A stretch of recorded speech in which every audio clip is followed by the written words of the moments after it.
আমি জানি সাহস করে কোনোদিনও কথাগুলো ঋদ্ধিমান বাবুকে আমি বলতেই পারবো না, কারণ ওনার সাথে তো খড়ির গাছ ছড়াই 7 জন্মের জন্য বাঁধা। ওনার মনে খড়ির জন্য যে জায়গা রাখা আছে আমি কোনোদিনই নিতে পারবো না, সত্যি বলতে নিতে চাইও না। তাই ঋদ্ধিমান বাবুকে আমি ভালো বন্ধু হিসেবে একতরফা ভালোবেসে যাব, আমি একটু ভালোবেসে যাব। ना तू गलत ना मैं सही, ले जा मुझे साथ तेरे।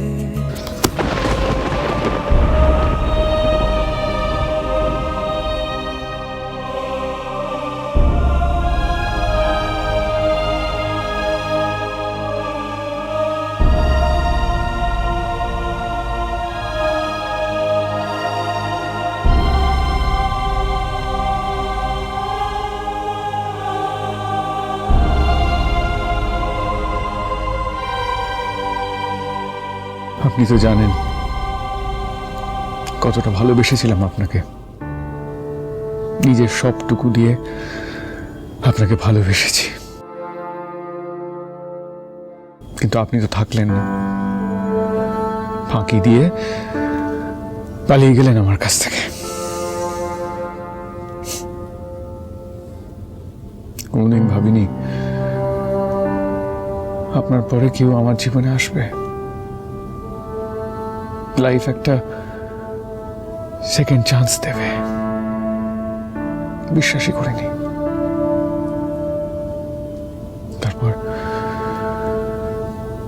এক ঝড় বাদলের দিনে রুক্মিণী এলেন আমার জীবনে। আপনি বারবার ইঙ্গিত দিয়েছিলেন নতুন করে জীবনটা শুরু করার জন্য,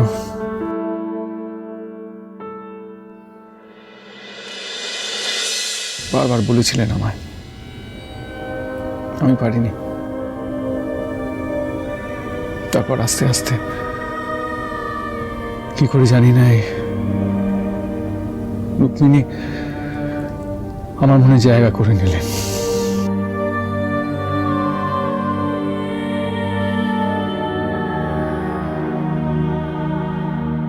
আপনি তো চেয়েছিলেন আমি আবার জীবন শুরু করি, তাহলে কেন বলুন তো ঈশ্বর আবার আমার কাছ থেকে আমার ভালোবাসা কেড়ে নিলেন? এটা কি ঠিক হলো?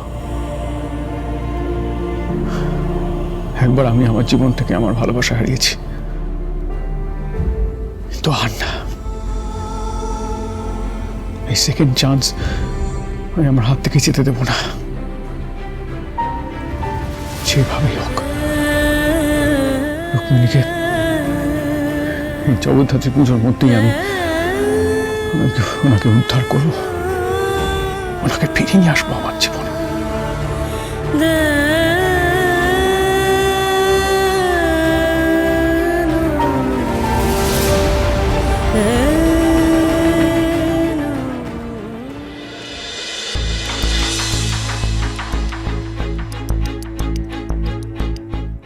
বলছি আমার হয়ে গেছে, যান ফ্রেশ হয়ে নিন।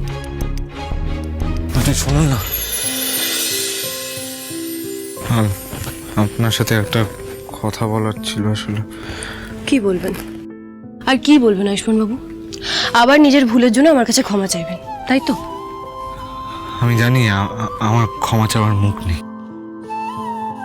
আর এটা তো সত্যি যে আমি আপনার সাথে অনেক ভুল কাজ করেছি।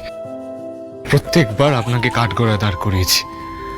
একটা ছেলে হয়ে পরিবারের জন্য যা করা উচিত প্রত্যেকবার সেটা আপনি করেছেন।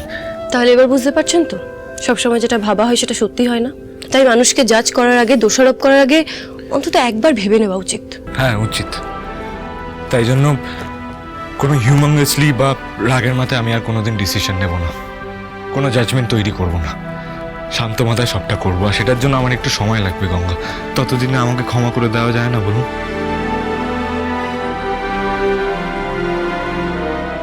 আজকে তুই যদি আয়ুষের জায়গায় থাকতিস আর তুই যদি জানতে পারতিস যে এতদিন ধরে আয়ুষ তোর থেকে এতগুলো ঘটনা লুকিয়ে গেছে, তাহলে কি তুই এইভাবেই রিয়াক্ট করতিস না? কি হলো গঙ্গা, কি ভাবছেন আপনি? ক্ষমা করে দিন না প্লিজ, এই হাত জোর করছি। বেশ, ক্ষমা করে দেবো, কিন্তু আমার একটা শর্ত আছে। কি শর্ত? আমি রাজি করতে, যে কোনো শর্ত। হ্যাঁ, ভেবে বলুন, পরে পিছিয়ে যাবেন না। আরে না না, একদম না, আপনি বলে তো দেখুন। বেশ, 1 মিনিট।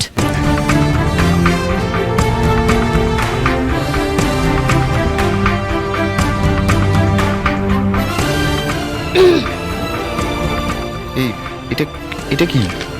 এটা কেন এনেছেন? আমাকে যন্ত্রণা দিয়ে তারপর ক্ষমা চাইলে আমার ঠিক মনে কতটা ব্যথা লাগে সেটা আজ আপনাকে বুঝতে হবে। এই ভ্যাক্সটা দিয়ে আমি আপনার হাতে আর পায়ে ভ্যাক্স করে দেব। তারপর অন্তত আপনি আন্দাজ করতে পারবেন যে আমাকে কষ্ট দিলে, আমাকে কথা শোনালে আমার নিজের ঠিক কতটা কষ্ট হয়। নিন, শুরু করে দাঁড়ান। কথাটা শুনুন, আগে কি হলো? কথাটা শুনুন গঙ্গা। দাঁড়ান, আগে কথাটা কি শুনুন। হয়েছে? শুনুন, সেটা এটা তো মনের কষ্ট, এটা তো ফিজিক্যাল টর্চার। শুনুন না, আমি একটা কাজ করছি, আমি এই কান ধরে উপোস করছি, 1 2 যতবার বলবেন আমি উপোস করবো। দরকার এটা হবে না, আমি ঠিক আছে, আমি এই এক পায়ে দাঁড়িয়ে এরকম ভাবে দাঁড়িয়ে থাকবো, যতক্ষণ ইচ্ছা আমি দাঁড়িয়ে থাকবো, কিন্তু প্লিজ এইটা না, করবেন না তো? ওটা করবেন না তো? বেশ, আমিও ক্ষমা করব। এই শুনুন প্লিজ শুনুন না, আপনি আবার আমাকে জব্দ করছেন এরকম ভাবে? হ্যাঁ, করছি, আর বেশ করছি। আপনি এটা করতে দিলে তবেই আমি ক্ষমা করব, আর নয়তো আমার কি। না শুনুন, দাঁড়িয়ে যান বলছি, শুনুন না, আর কোনো অপশন না, এটাই করতে হবে, তাহলেই ক্ষমা করবেন, নাহলে করবেন না। নিন, শুরু করুন, রেডি, শুরু করুন। সে তো করবই।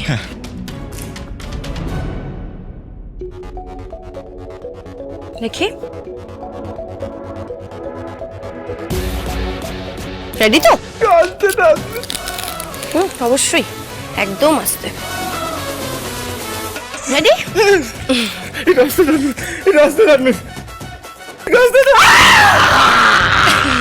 আস্তে টানতে বলেছিলাম। আবার হয়নি।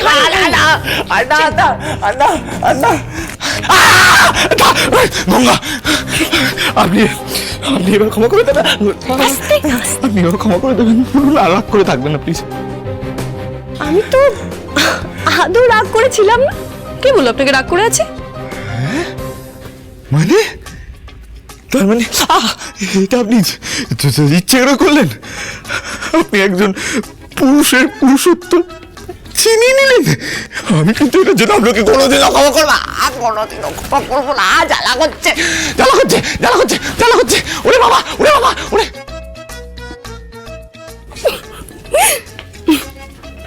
বেশ হয়েছে, আজ আমার শর্তে ওনাকে ভালো মতো জব্দ করা গেছে।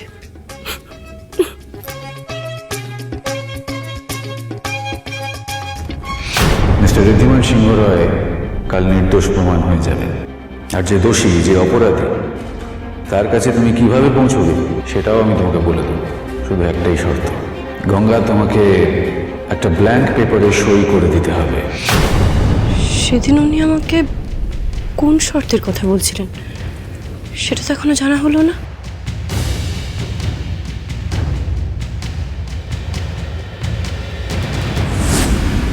এই আংটিটা যে আমি নিয়েছি, কাউকে বলবি না।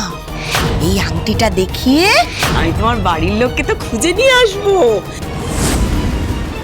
এই বস্ত্র মায়ের পায়ে নিবেদন কর, দেখবি তোর সব মনোবাঞ্ছা পূরণ হবে। আমি, স্যার, আয়ুষ্মান বাবু, আমরা গোটা পরিবার মিলে মমের জন্য মায়ের কাছে মানত করব।